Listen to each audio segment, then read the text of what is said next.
जंग में सिर्फ ताकत ज़रूरी है और बिज़नेस में सिर्फ अकल ज़रूरी है? ऐसा बिल्कुल भी नहीं है। 2 मुल्कों की जंग, 2 शहरों की जंग या 2 कॉन्टिनेंट्स की। Ukraine Russia, China Taiwan, Israel Palestine.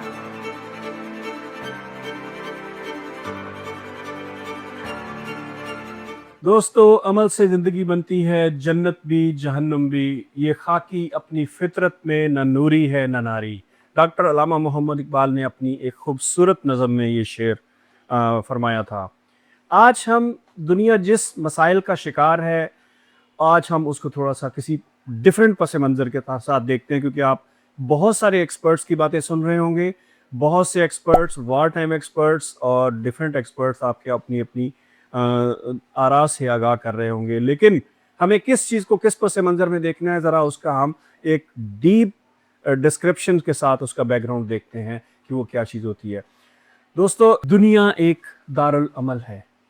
एक अमाल का मजमूआ जिसमें बहुत सारे अमल इंसान करता है, और उसमें एक अमल है वॉर, जंग, और दूसरा है बिजनेस।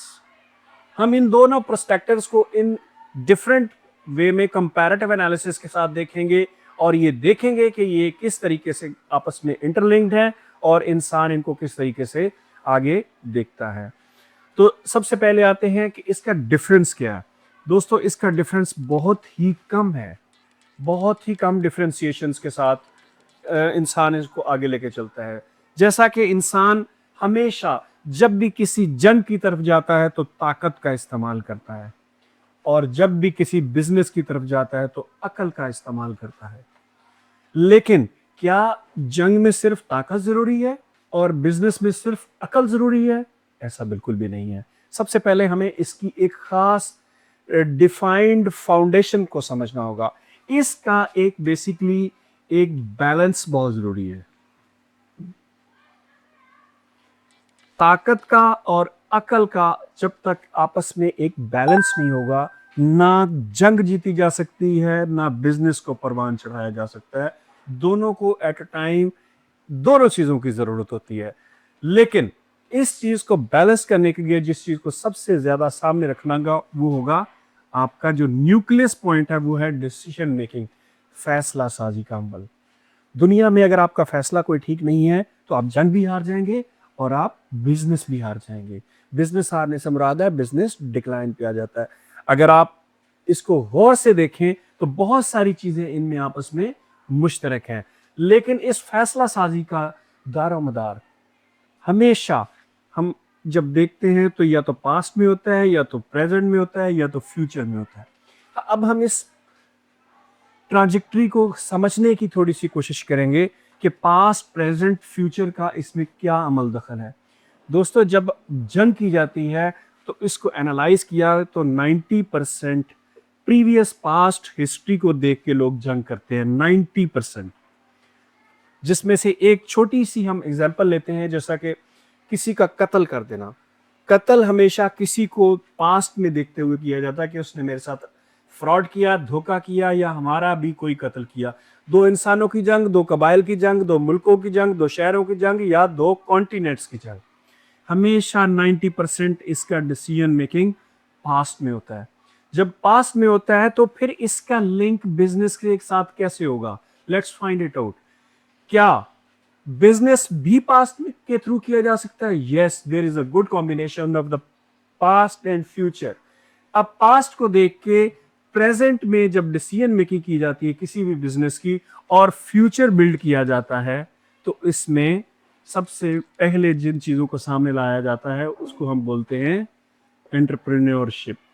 एंटरप्रेन्योरशिप जो होती है वो स्पेसिफिकली हमें समझना होगा कि पास्ट के उन तमाम bitter experiences of the business को प्रेजेंट में डिसीजन करना होता है फ्यूचर के लिए, ताकि एंटरप्रेन्योरशिप फॉर्मुलेट की जा सके।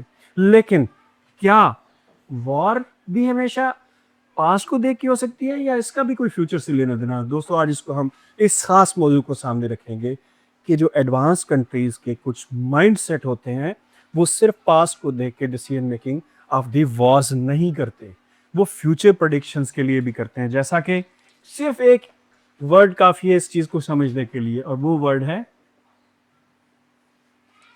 फ्यूल।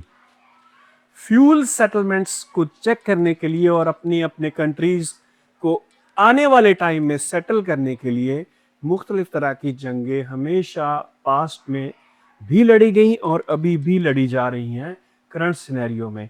अब इस कॉम्बिनेशन को समझना बहुत ज़रूरी इसलिए है कि ताकत और अकल, इनका बैलेंस कैसे बरकरार रखा जाए और वॉर और बिजनेस को आपस में इंटरलिंक तरीके से कैसे देखा जा सकता है। तो क्या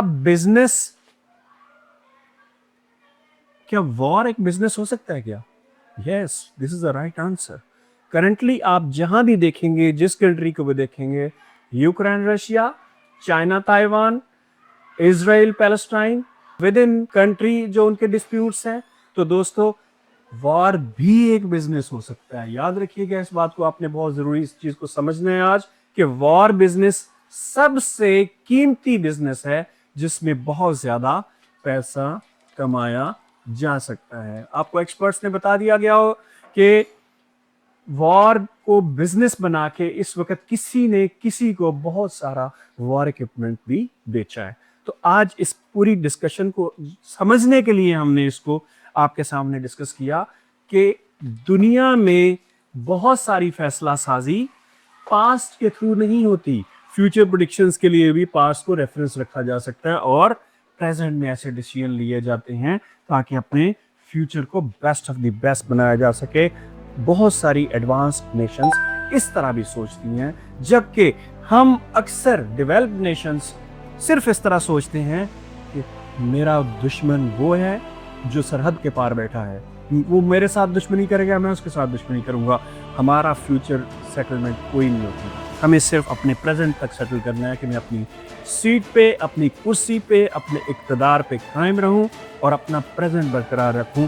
लेकिन कल का फ्यूचर सोचने की आज तक हमें इस्तात ही नहीं बनी, जिसके लिए हमने अपनी ज़िंदगी को दाव पे लगा दिया, अपनी कौम को दाव पे लगा दिया, अपने अवाम को दाव पे लगाया हुआ है। इस पूरे एशिया की बात कर रहा हूँ मैं, किसी एक सेटलमेंट की बात नहीं कर रहा। इसमें तमाम Nations, whether it's Arabic nation, whether it's Persian nation, whether it's anywhere there is a Muslim nation or developing countries, we all are having the just distances from past to present. We don't have optimization still the future.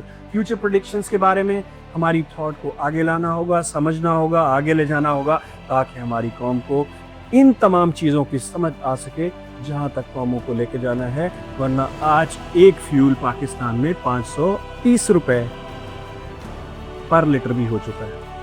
तो oil prices, gold prices and different kind of the other prices, आज आपने ये देखा कि वो तमाम businesses जिसकी मैंने प्राइसेस की बात की, वो सब किससे इंटरलिंक्ड है?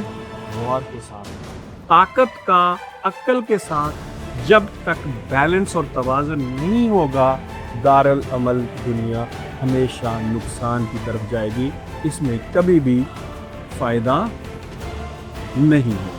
तो आज का ये डिस्कशन यहीं पे कंप्लीट करते हैं और आपको आई होप सो कि इस पूरे डायग्राम की समझ आ गई होगी कि किस तरह जंगों को फार्मूलेट किया जाता है, कौन से सेटलमेंट की जाती हैं, पास्ट को कैसे देखा जाता है, फिर प्रेजेंट में कैसे डिसीजन मेकिंग की जाती है और फ्यूचर के लिए कैसे सेटलमेंट्स की जाती हैं। तो हम आप कमेंट सेक्शन में ज़रूर बताइएगा कि इसमें आपको किस किस्म के क्वेश्चंस मज़ीद क्लैरिफाई होने चाहिए, हम उस पर भी बात करेंगे।